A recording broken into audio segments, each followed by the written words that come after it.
लाल फीताशाही का मतलब लाल डायरी नहीं है महोदय। हमारे यहाँ सम्मान निधि के अंदर फर्जीवाड़ा हुआ, उसका हमको जवाब दीजिए। तो आपकी सरकार दलाल को डिलीट देने का काम करती है।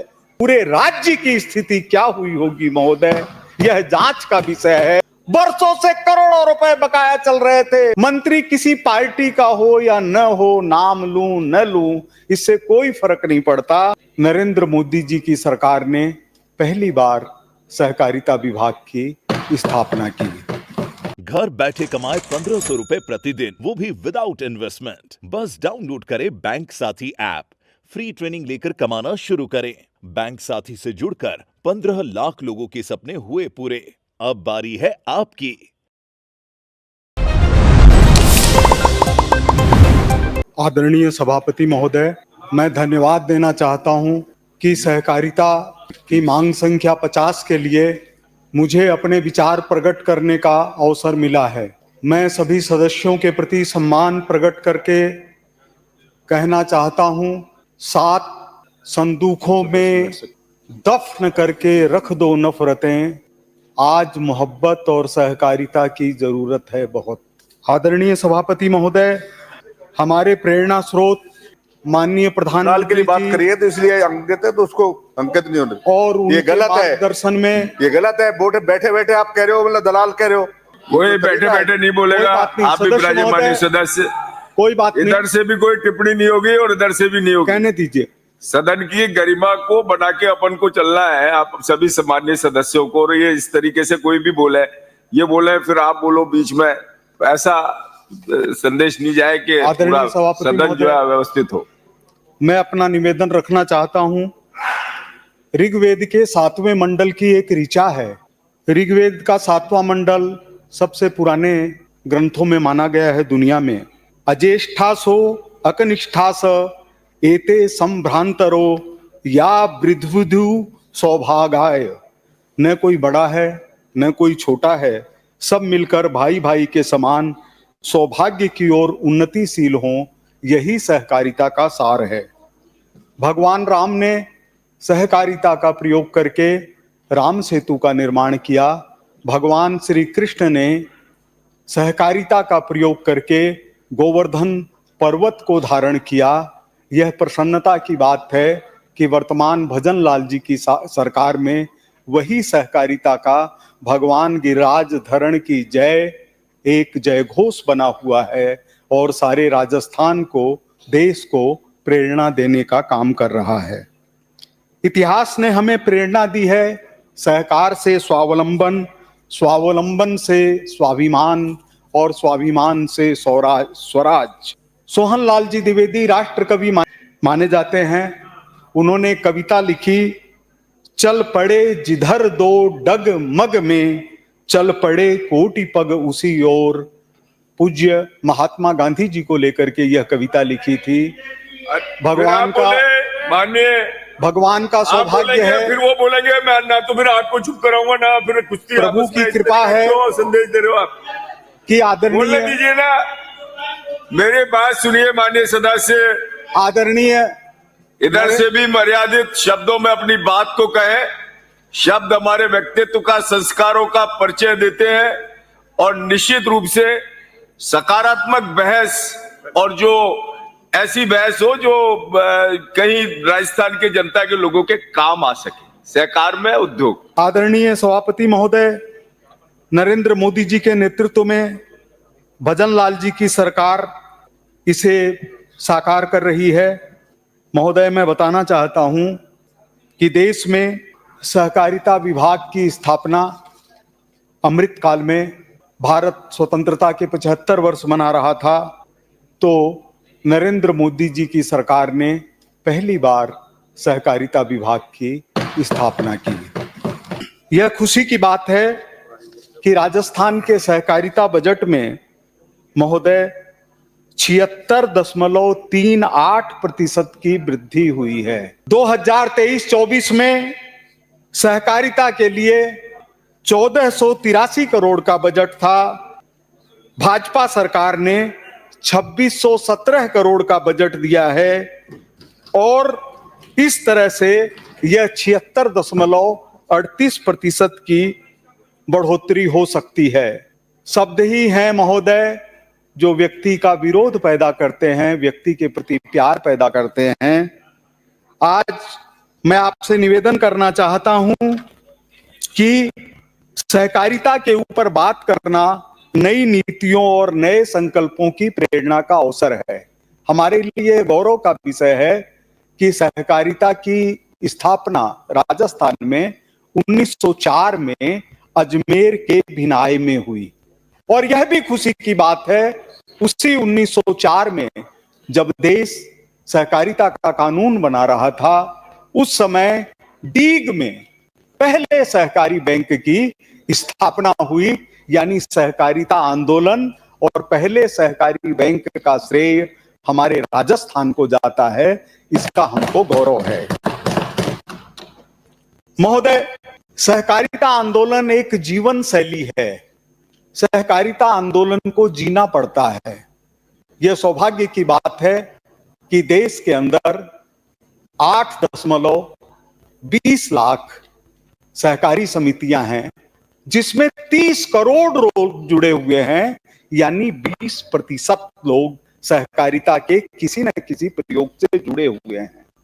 हमारा राजस्थान चूंकि स्वतंत्रता संग्राम के दौरान तिहरे आंदोलन से लड़ रहा था, एक तरफ राजशाही से, एक तरफ ब्रिटिश सरकार से और दूसरी तरफ हमारी देश को आजाद करवाने के लिए जो व्यक्तिगत प्रयत्न हो सकते थे उनसे लड़ रहा था। इसलिए हमारी सहकारिता की जो का आंदोलन है वो थोड़ा धीमा जरूर रहा, लेकिन किसी भी दृष्टि से कमजोर नहीं रहा है। माननीय सभापति महोदय, हमारे देश राजस्थान में 2000 लोगों पर एक सहकारी समिति है। 16% आबादी सहकारी समितियों से जुड़ी हुई है और 42,000 से अधिक समितियों में 1,35,00,000 सदस्य हैं। यह स्थिति भारत सरकार के मुकाबले, हमारे केंद्र सरकार के मुकाबले हमको थोड़ा सा कम जरूर लाती है, लेकिन हमको प्रेरणा का अवसर प्रदान करती है और वह मंजिल दिखाती है जिस तरफ हमको बढ़ करके सहकारिता को आंदोलन के रूप में लेकर के जनता के भले से, किसानों के भले से और अन्य ऐसी संस्थाओं के भले से, चाहे वो सेवा क्षेत्र हो, चाहे वो औद्योगिक क्षेत्र हो, हमको सहकारिता का प्रवेश करके राजस्थान को आगे बढ़ाना है। महोदय, पैक्स की संख्या में हम देश के 5 टॉप राज्यों में हैं। ये हमारे लिए बहुत ही गौरव की बात है। महोदय, एक तरफ यह तकलीफ होती है कि मुंबई की 7 महिलाओं ने 80 रुपए की पूंजी से सहकारी व्यवसाय शुरू किया लिज्जत पापड़ के नाम से। ये 45,000 महिलाओं को रोजगार दे रहा है और 1600 करोड़ रुपए का वेंचर है। इस तरफ बढ़ने में हमको जो जरूरत है वह जरूरत यह है कि हमारे राजस्थान के अंदर पंचायती राज, ये अपना पंचायती राज और साथ ही सहकारिता विभाग, इसके विकास में एक दिक्कत यह रही कि हमारे नेताओं को एक साथ संघर्ष करना पड़ा। इसलिए विभिन्न जिलों में कुछ नेता सहकारिता के पर्याय बन गए। उन व्यक्तियों में जितनी क्षमता हो सकती थी, जितनी कोशिश हो सकती थी, वो उन्होंने की, लेकिन उसी समय जो हमारा एक तंत्र विकसित हुआ, उस तंत्र ने हमेशा कोशिश की कि इसको किसी भी तरह से ट्रांसपेरेंट नहीं रहने दिया जाए। हमारे जो भी लोग, जो भी हमारे वरिष्ठ साथी, विद्वान साथी सहकारिता विभाग के कार्यों से जानकारी रखते हैं, खास करके भरतपुर है, जालोर है, सीकर है, जिन क्षेत्रों में अपना कोटा है, जिन क्षेत्रों में ज्यादा सहकारिता के कार्य हुए, उसके अंदर यही रहा कि हमारे नेता लोग जयपुर विरासते थे और वहां पर ऑडिट भी नहीं हो पाई। वहां पर किसी भी तरह का ऐसा कोई प्रयत्न नहीं हो पाया कि खर्च हुआ तो उसकी कोई जांच नहीं हो पाई। हम याद करेंगे तो पिछले ही सहकारिता के चुनावों के अंदर हमको देखने में आएगा कि मंत्री स्तर पर, मंत्री किसी पार्टी का हो या न हो, नाम लूं न लूं, इससे कोई फर्क नहीं पड़ता। मेरा ये कहना है कि तत्कालीन मंत्री ने नियम और कानूनों की धज्जियां उड़ा कर रख दी। जानबूझकर पर्चे खारिज करवाना, ये हर जगह की बात है, हर जगह की बात है। मंत्री चूंकि प्रतीक होता है तो नजर सीधे वहीं जाती है। आदरणीय सभापति महोदय, 2 समितियों में चुनाव हो रहे हैं, समितियों के कोई अगर समर्थक नहीं मिला तो आवेदकों के पर्चे फाड़ दिए ताकि चुनाव प्रक्रिया ही निरस्त हो जाए। हाँ, हाईकोर्ट ने इन विवादित फैसलों के ऊपर कोई आदेश भी दिया, निर्देश भी दिया, तो उसकी समय के ऊपर पालना नहीं की गई। इसी सरकार के अंदर हमारे एक माननीय सदस्य, जिनको चेहरे से बहुत ही सज्जन, भोले और जनता से जुड़े हुए कहा जा सकता है, लेकिन वो अपनी क्षेत्र में जनता की आवाज हैं, उन्होंने एक सवाल पूछा इसी सरकार के अंदर कि हमारे यहां सम्मान निधि के अंदर फर्जीवाड़ा हुआ, उसका हमको जवाब दीजिए। हमारे आदरणीय मंत्री महोदय ने जवाब दिया कि उस विधानसभा क्षेत्र में, जिसको मारवाड़ जंक्शन के नाम से जाना जाता है, 13,858 अपात्र लोगों को 8.26 करोड़ का गलत भुगतान हुआ। अगर एक विधानसभा की हालत ये है तो पूरे राज्य की स्थिति क्या हुई होगी महोदय? यह जांच का विषय है, यह श्वेत पत्र का विषय है। आदरणीय सभापति महोदय, काले दिन समाप्त हो चुके हैं, काले दिन समाप्त हो चुके हैं। माननीय भजन लाल जी के नेतृत्व में सहकारिता विभाग पारदर्शी तरीके से काम कर रहा है। राज्य सरकार ने निर्देश दिए हैं कि सहकारी समिति के नो ड्यूज प्रमाण पत्र के बाद ही कृषि भूमि की रजिस्ट्री और इंतकाल दर्ज होगा। पूरे भारत के अंदर यह मिसाल के रूप में जाना जाएगा कि पहले भूमि की रजिस्ट्री, इंतकाल और उसके बाद में प्रमाण पत्र के बाद, नो ड्यूज के बाद ही रजिस्ट्री हो पाएगी।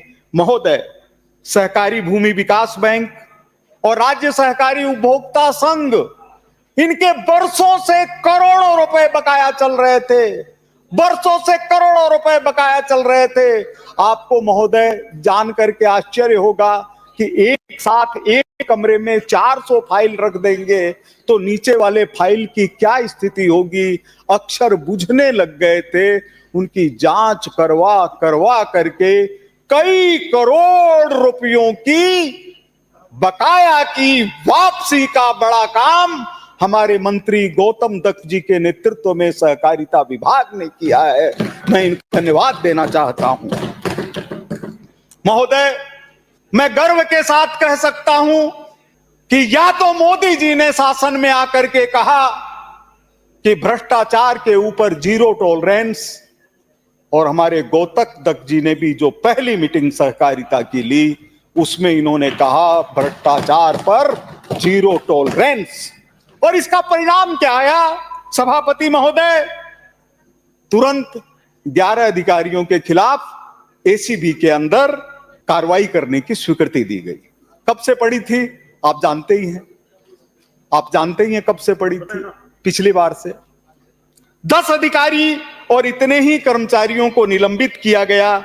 13 को 16 सीसीए नोटिस और 7 को 17 सीसीए नोटिस दिए गए।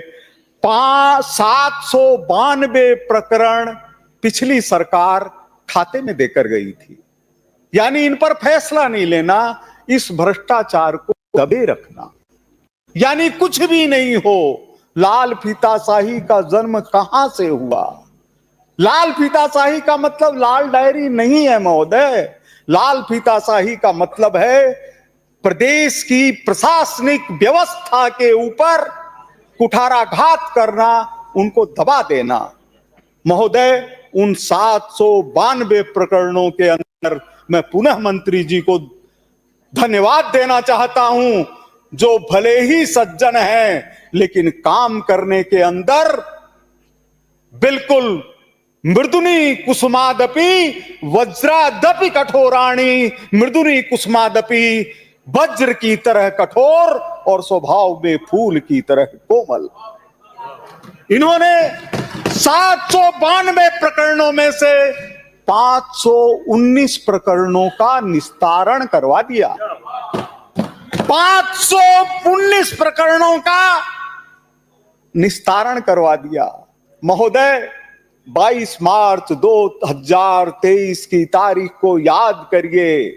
एक सहकारिता विभाग के अफसर को 4 साल के कारावास की सजा हुई। क्या कहते हैं नियम? उनको बर्खास्त किया जाना चाहिए, उनको बर्खास्त किया जाना चाहिए। महोदय, फिर लाल फीता शाही नहीं किया गया, बर्खास्त किया हमारी भजन लाल जी की सरकार के कर्मठ मंत्री गौतम दत्त जी ने शासन में आने के बाद। कौन है इसके लिए जिम्मेदार? क्या हम उनको सजा देने की हिम्मत रखते हैं जिन्होंने उस फाइल को दबाए रखा? नहीं रखते, क्योंकि हम सामने वाले के ऊपर आरोप लगाते हैं तो हमको तुरंत क्या याद आता है? दलाली। पता नहीं होगा जिस व्यक्ति को आपकी सरकार ने हिंदुस्तान के अंदर पहले पत्रकार को डिलीट की उपाधि दी हो, उसको आप अगर दलाल कहते हैं तो आपकी सरकार दलाल को डिलीट देने का काम करती है। झलको